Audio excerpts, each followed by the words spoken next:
एक बार फिर आप सभी का बहुत बहुत स्वागत है आरबीएससी हिंदी ज्ञान की इस श्रृंखला में। हिंदी साहित्य के अंतर्गत हम काव्य दोष बिंदु का अध्ययन कर रहे थे और यदि आपने अभी तक हमारे चैनल को लाइक और सब्सक्राइब नहीं किया है तो अतिशीघ्र लाइक और सब्सक्राइब कर लें। चलिए काव्य दोष में आगे के कुछ दोषों की जानकारी प्राप्त करते हैं। देखिए, अप्रतितत्व दोष किसे कहते हैं? अप्रतितत्व दोष कि लोक व्यवहार में प्रयुक्त न होने वाले शास्त्रीय शब्दों का प्रयोग काव्य में होना अप्रतितत्व दोष कहलाता है। अर्थात यदि किसी कवि द्वारा अपनी काव्य रचना में किसी शब्द का लोक प्रसिद्ध अर्थ प्रयोग न कर उसका शास्त्रीय अर्थ काव्य में प्रयुक्त कर लिया जाता है तो वहां अप्रतितत्व दोष माना जाता है। देखिए, इसके नाम से याद करेंगे, आसानी से याद रहेगा। देखिए, अ का अर्थ होता है नहीं और प्रतीत यानी प्रतीत नहीं होता, दिखाई नहीं देता, यानी कि जैसा है वैसा दिखाई नहीं देता, कोई अन्य अर्थ देता है। यानी कि लोक व्यवहार में जो अर्थ होते हैं वो ना होकर अन्य अर्थ प्रयुक्त होते हैं, वहां पर आपका अप्रतितत्व दोष होता है। विष में यह गोदावरी अमृतन को फल देत। अब देखिए, विष का अर्थ जहर होता है, लोक प्रचलित अर्थ जहर होता है, परंतु यहां पर कवि ने इस विष का जो प्रयोग है वो जहर के अर्थ में ना करते हुए जल के अर्थ में किया। इसलिए यहां पर देखिए, लोक व्यवहार में प्रयुक्त हो रहा है जहर, यानी विष तो जहर होता है परंतु जहर के रूप में प्रयुक्त ना करके जल के रूप में प्रयुक्त किया है, इसलिए आपका अप्रतितत्व दोष है। अब देखिए अगला उदाहरण, जहां नहीं सामर्थ्य शोध की क्षमा वहां निष्फल है। देखिए, शोध का अर्थ अनुसंधान होता है या फिर खोज होता है, परंतु यहां पर अनुसंधान या खोज के लिए अर्थ प्रयुक्त नहीं हुआ है। यहां पर कवि ने इसका अर्थ बदला लेने के अर्थ में किया, इसलिए लोक प्रचलित अर्थ का प्रयुक्त ना करके शास्त्रीय अर्थ में प्रयुक्त किया है। लोक प्रचलित अर्थ अनुसंधान या खोज है, उस अर्थ में प्रयुक्त ना करके बदला लेने के अर्थ में किया है, इसलिए यहां पर आपका अप्रतितत्व दोष है। अगला दोष देखिए, अक्रमत्व दोष। देखिए, अ का अर्थ नहीं, क्रम यानी क्रम, यानी क्रम उचित नहीं है। अर्थात तो देखिए उधर परिभाषा देखिए इसकी कि वाक्य रचना की दृष्टि से जहां शब्द क्रम भंग पाया जाता है। अब देखिए, क्रम सही नहीं है, क्रम उचित नहीं है, अक्रमत्व में शब्द क्रम भंग होता है, तो जहां शब्द क्रम भंग पाया जाता है वहां अक्रमत्व दोष होता है। अर्थात वाक्य में शब्द का प्रयोग जहां होना चाहिए वहां ना होकर अन्यत्र होता है, तो वहां पर आपका अक्रमत्व दोष होता है। उदाहरण देखते हैं इसका। देखिए, विश्व में लीला निरंतर कर रहे हैं मानवी। अर्थात ईश्वर विश्व में मानवी लीला कर रहे हैं, इसका अर्थ यह है। अब यहां पर मानवी शब्द का प्रयोग बाद में किया गया है, जबकि मानवी शब्द का प्रयोग लीला से पहले होना चाहिए था कि विश्व में मानवी लीला निरंतर कर रहे हैं, इस प्रकार होना चाहिए था, और शब्द क्रम भंग है, इसलिए शब्द क्रम भंग होने के कारण यहां पर आपका अक्रमत्व दोष है। अन्य उदाहरण देखिए, पत राखो पति राधा मेरी। अब देखिए, लोक व्यवहार की दृष्टि से स्त्री सूचक शब्द पहले प्रयुक्त होते हैं, तो पत राखो राधा पति मेरी होना चाहिए, पत राखो राधा पति मेरी, इस प्रकार होना चाहिए, इसलिए शब्द क्रम भंग हो रहा है। इसलिए यहां पर आपका अक्रमत्व दोष है। अन्य उदाहरण देखिए, विश्व में मिलते नहीं है वीर भीम समान के। अब देखिए, विश्व में मिलते नहीं है, वीर भीम के समान होना चाहिए, समान के नहीं होगा, समान के होना तो अनुचित हो जाएगा, क्रम भंग हो जाएगा। वीर भीम के समान इस प्रकार होना चाहिए, इसलिए शब्द क्रम भंग होने के कारण यहां पर आपका अक्रमत्व दोष है। देखिए अगला दोष देखिए, दुष्क्रमत्व दोष। कहाँ होता है दुष्क्रमत्व दोष? कि जब किसी बात को क्रमबद्ध नहीं कहा जाए तो वहां दुष्क्रमत्व दोष होता है। अर्थात लोक मान्यता के अनुसार जो बात पहले कही जानी चाहिए उसे बाद में कहा जाता है, और बाद में कही जाने वाली बात को पहले कह दिया जाता है, वहां दुष्क्रमत्व दोष माना जाता है। देखिए उदाहरण देखते हैं।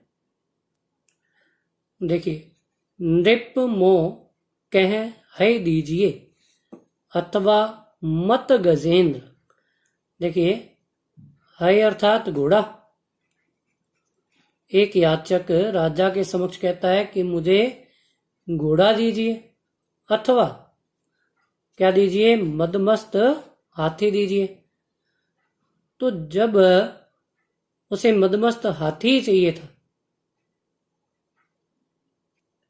तो उसे पहले हाथी मांगना चाहिए था, और हाथी ना मिलने पर उसे घोड़े की याचना करनी चाहिए थी। परंतु यहाँ पर पहले घोड़े को मांगकर बाद में हाथी को मांगा गया है, अर्थात जो बात पहले कहनी चाहिए वो ना कहकर वो बात बाद में कही गई है, इसलिए यहाँ पर आपका दुष्क्रमत्व दोष है। देखिए अन्य उदाहरण, मारुत नंदन मारुत को मन को खगराज को वेग लजायो। देखिए, यहां कवि कहता है कि सीता खोज के लिए हनुमान द्वारा समुद्र को पार करते समय वायु के वेग को, मन के वेग को और खगराज यानी गरुड़ के वेग को भी लज्जित कर दिया। वायु के वेग को लज्जित किया और फिर मन के वेग को लज्जित कर दिया। तो जब मन का वेग सदैव सभी से अधिक होता है तो मन के वेग को लज्जित करने के पश्चात गरुड़ के वेग को लज्जित करने का कोई औचित्य नहीं है, इसलिए यहां पर आपका दुष्क्रमत्व दोष है, क्योंकि खगराज के वेग को लज्जित करना चाहिए था पहले, फिर मन के वेग को लज्जित करना चाहिए था। ऐसा ना होकर मन के वेग को लज्जित किया और बाद में खगराज के वेग को लज्जित किया, जो कि औचित्य प्रतीत नहीं होता। देखिए अगला दोष देखिए, च्युत संस्कृति दोष। देखिए इसके शब्द के पहले बात करते हैं। च्युत, देखिए च्युत का अर्थ होता है गिर जाना, संस्कृति यानी संस्कृति से जो गिर जाए। अब काव्य में संस्कृति से कैसे गिरेगा कि जब व्याकरण के नियमों के विरुद्ध चला जाएगा। देखिए कि जब कोई शब्द व्याकरण के नियमों के विरुद्ध प्रयुक्त होता है, अर्थात जब किसी काव्य में व्याकरण संबंधी त्रुटि पाई जाती है, वहां च्युत संस्कृति दोष होता है। देखिए उदाहरण, इस निराशता को छोड़ो आशा से लो काम। देखिए इस निराशता, तो यहां निराशता शब्द ना होकर इसके स्थान पर निराशा शब्द होना चाहिए। इस निराशा को छोड़ो आशा से लो काम। जैसे क्षण भर रहा उजाला में, तो क्षण भर रहा उजाला में ना होकर क्या आएगा, क्षण भर रहा उजाले में। इसलिए व्याकरण के नियमों के विरुद्ध हो रहा है, इसलिए यहां पर आपका च्युत संस्कृति। जैसे खिले फूल सब गिरा दिया है, तो खिले फूल सब गिरा दिए हैं।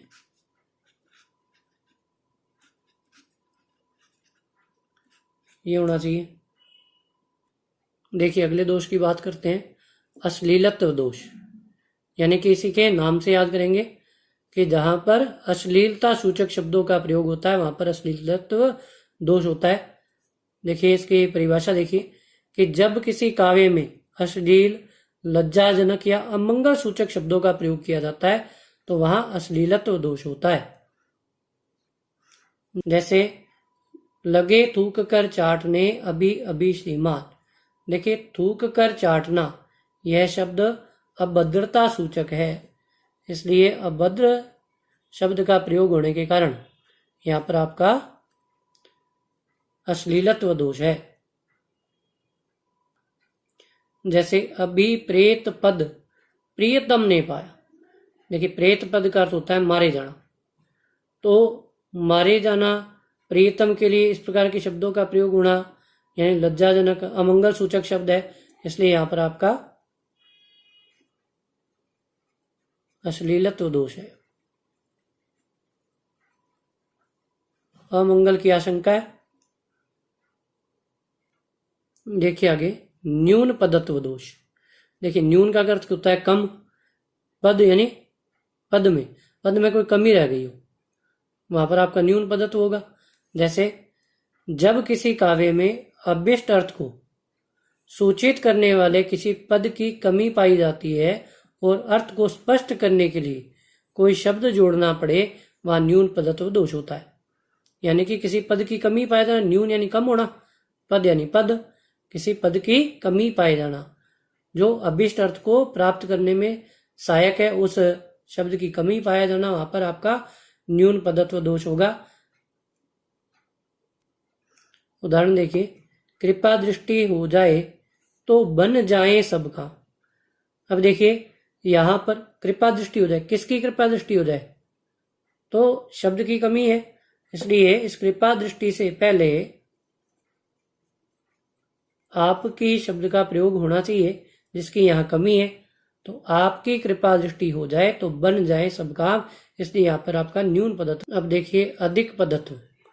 अधिक यानी कि अधिकता पाई जा रही है वहां पर, यानी अनावश्यक शब्द का प्रयोग किया गया, तो वहां पर आपका अधिक पदत्व दोष होगा। परिभाषा देखिए कि जहां काव्य में अनावश्यक शब्दों का प्रयोग किया जाता है वहां अधिक पदत्व दोष होता है, और ऐसे अनावश्यक शब्दों को हटा देने से काव्य का सौंदर्य घटने की बजाय बढ़ जाता है। जैसे अवगुंठन घूंघट दिए मंद मंद मुस्काए। देखिए अवगुंठन जो शब्द होता है इसका अर्थ भी घूंघट होता है। अब घूंघट दिए मंद मंद मुस्काए, इस प्रकार तो उचित नहीं है, इसलिए या तो अवगुंठन को हटा दीजिए, घूंघट को हटा दीजिए। तो दोनों में से एक शब्द की यहाँ पर अधिकता है, किसी को भी हटाने पर वाक्य उचित हो जाएगा। आगे देखिए तरल गरल की लघु लहरी। देखिए गरल का अर्थ होता है विष, और विष अपने आप में तरल होता है, इसलिए तरल शब्द का प्रयोग यहाँ पर उचित नहीं है, इसलिए यहाँ पर आपका अधिक पदत्व दोष है। देखिए पुनरुक्तित्व दोष। पुनरुक्तित्व दोष को आप पुनरुक्ति प्रकाश अलंकार के माध्यम से याद कर सकते हैं कि हमने पढ़ा था कि पुनरुक्ति प्रकाश अलंकार में एक ही शब्द प्रयुक्त होता है और उस शब्द का अर्थ भी एक ही होता है। तो इस दोष में क्या होता है, इस दोष में एक ही शब्द का प्रयोग वाक्य में कर दिया जाता है, परंतु जब एक ही शब्द वांछित अर्थ दे रहा है तो उस अर्थ के देने के बावजूद अन्य शब्द का प्रयोग करने के कारण वहां पर पुनरुक्तित्व दोष उत्पन्न हो जाता है। जैसे जो तिये मो मन ले गई कहाँ गई वह तिये। देखिए जो तिये शब्द होता है इसका एक ही अर्थ लिया जाता है नारी, इसलिए नारी शब्द का दोनों स्थानों पर प्रयोग करने के कारण यहाँ पर क्या है, पुनरुक्तित्व दोष उत्पन्न हो चुका है। अब देखिए मदन बाण के लगते ही मूर्छी परी सुधि नाही। अब देखिए मूर्छित पड़ना और शुद्ध न रहना दोनों का एक ही अर्थ है, इसलिए यहाँ पर भी आपका पुनरुक्तित्व दोष उत्पन्न हो। देखिए अब हतवृत्त दोष या छंदोभंग दोष, इसे छंदोभंग दोष भी कहते हैं हतवृत्त दोष को, कि जब किसी पद में छंद के नियमों यति गति अथवा मात्रा का पूर्ण रूप से पालन नहीं किया जाता, वहां पर आपका हतवृत्त या छंदोभंग दोष होता है। देखिए उदाहरण, गुरु गोविंद दो खड़े काके लागू पाए बलिहारी गुरु आपने गोविंद दियो बताए। देखिए इसकी मात्राएं लगाने के उपरांत 13-11 पर प्रथम पंक्ति में प्रथम चरण में यहाँ पर 13-11 पर यति आ रही है, और दूसरे चरण में 13-12 पर यति आ रही है। और यह उदाहरण आपका दोहा छंद का है। और दोहा छंद में प्रत्येक चरण में क्या होता है, 13-11 पर यति होती है, अतः यति के नियम का पालन नहीं हुआ है, इसलिए यहाँ पर आपका छंदोभंग दोष है। आशा करता हूं कि आपके लिए यह काव्य दोष का भाग ज्ञानवर्धक रहा होगा और आगे के बिंदुओं की जानकारी हम अगले वीडियो में प्राप्त करेंगे। धन्यवाद।